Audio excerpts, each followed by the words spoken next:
Just ahead of Mercury turning retrograde on the 31st of October, the Scorpio New Moon Sunday Monday has the sort of energy that makes a dramatic entrance, stubborn resistance, and a new beginning in the wake of the debris. Uranus is directly opposite the Sun and the Moon, together in dark, deep Scorpio. And this makes for restless discontent and insistent urgency. Scorpio rules sex, betrayal, deception and jealousy, and inflamed by Uranus, the effect is icy, piercing and radical.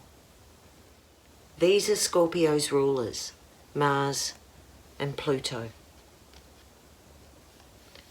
And they're plugged into a struggle for dominance. And since they're the god of war and death, the option for diplomacy is gone. This is a setup for direct justice.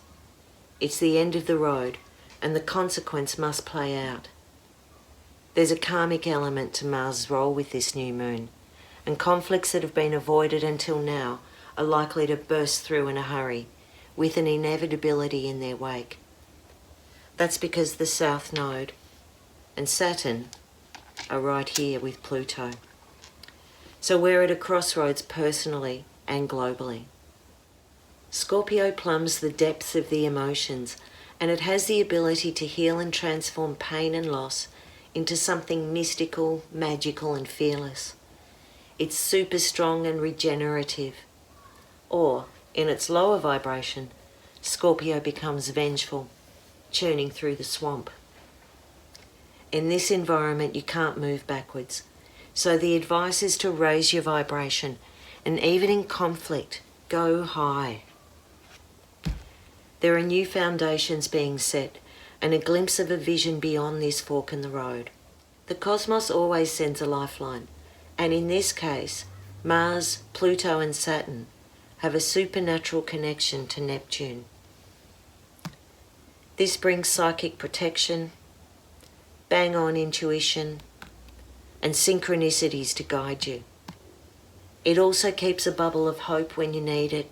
It finds compassion instead of victimhood, and it holds a safety net that connects you to a universal experience of growth and change. Also, Mars is in the sign of Libra, and this is where her scales of justice can be used for compensation, resetting the balance of power, or fighting for fairness. This may mean tough love, or defending your boundaries, or really protecting what you love.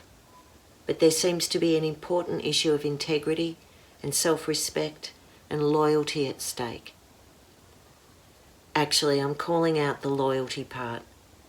Loyalty can morph into imaginary rules, exclusion, or living by a code that isn't authentic. This new moon wants much more than loyalty.